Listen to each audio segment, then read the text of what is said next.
que al presidente le dicen, no le tiene, la lectura que le doy, Meme, es, no le tiene miedo a Biden, no vaya a tomarlo como un boicot, qué mal acostumbrados estaban muchos de la prensa tradicional a que Estados Unidos nos ordenara correr a un embajador, como en el caso de Corea del Norte en tiempos de Enrique Peña Nieto, o del come si te vas, porque para los conservadores, el come si te vas de Vicente Fox lo catapultó como un dios, aquel come si te vas a Fidel Castro, mi querida Meme Yamel. Sí, claro, o sea, estábamos muy acostumbrados a ese tipo de acciones del gobierno. Por ejemplo, creo que en la administración en donde más conflictos hubo con Cuba, porque México no es un país que tenga conflictos, y mucho menos con Cuba, fue la administración Vicente Fox y Calderón, ¿no? Vaya, congruentes con la ideología que profesan estos dos personajes, que, no hablemos de Ucrania, no hablemos de Europa, porque entonces ellos los idolatran y todo lo que hagan está bien y nunca cometen ningún tipo de delito. Entonces, bajo esa premisa, tenemos a estos mismos personajes, porque son las mismas voces, Felipe Calderón, Vicente Fox, lanzando a esta administración cuestionamientos y críticas de cómo tú te atreves a desairar a Estados Unidos, porque ni siquiera es un desaire. O sea, el asunto aquí que creo que tenemos que poner sobre la mesa es que se nos ha olvidado la soberanía.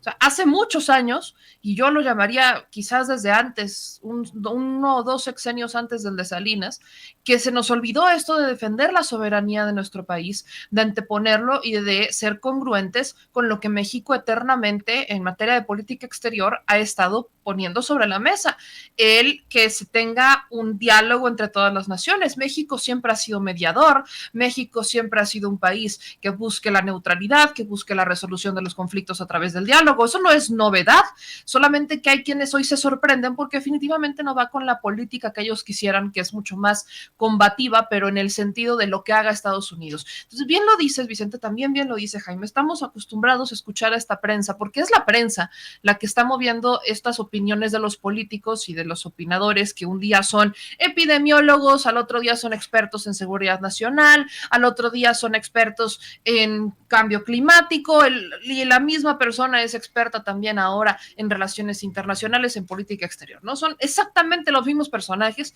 que uno no termina de entender cómo es que, teniendo tanto experto en múltiples cosas, están como están, ¿no? Por mencionarlo, por ponerlo sobre la mesa.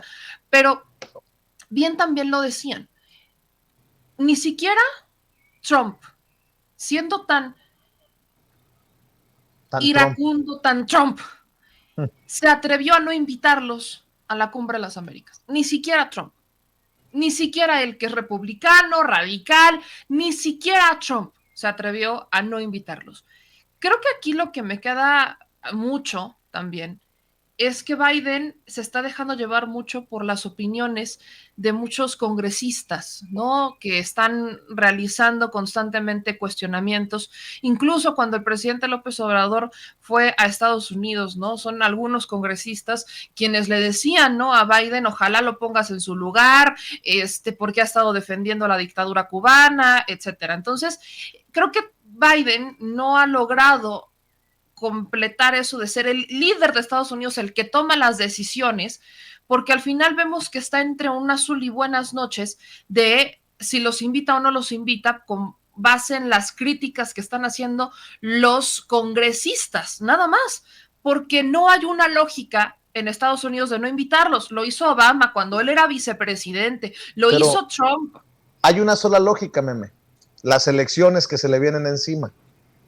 Exactamente. Todavía es un asunto, bien tienes razón, es un asunto muy electoral. Se están moviendo, son tiempos, bien ha dicho el presidente, son tiempos electorales y las decisiones se toman no con razón, sino con el incentivo del voto.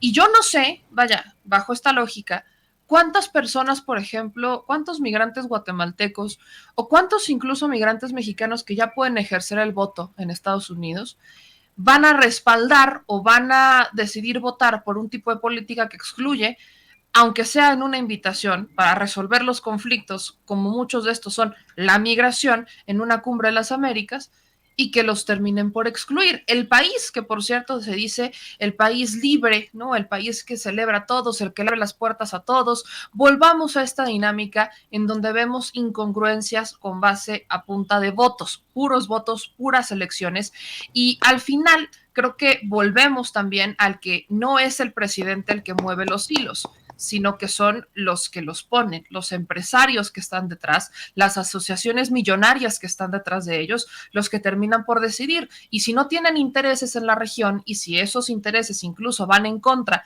porque veamos qué países en América Latina han respaldado lo que ha dicho el presidente López Obrador. O sea, ya vemos a un Bolivia que fue víctima de un golpe de Estado que Estados Unidos celebraba, ¿no? Un Venezuela en donde Estados Unidos ha intentado intervenir muchas veces, que ahora va a ser su socio comercial por el tema de los energéticos, por el combustible, por por el bloqueo, por las por el castigo que le está haciendo a Rusia, Estados Unidos, pero todo siempre tiene que ver con el interés económico, con el interés, votos, elecciones, no tiene que ver con el interés de la gente. Y eso creo que es algo que sí nos tendríamos que quedar sobre la mesa y que la gente debería de verlo, sobre todo aquellos que viven en Estados Unidos y que van a tener la oportunidad de votar. Realmente quieren ese tipo de gobiernos que no los están defendiendo, están defendiendo los intereses de sus patrones y que están buscando evitar la resolución de conflictos en espacios sanos como es una cumbre de las Américas. O sea, no hay ni para dónde escoger en este tema.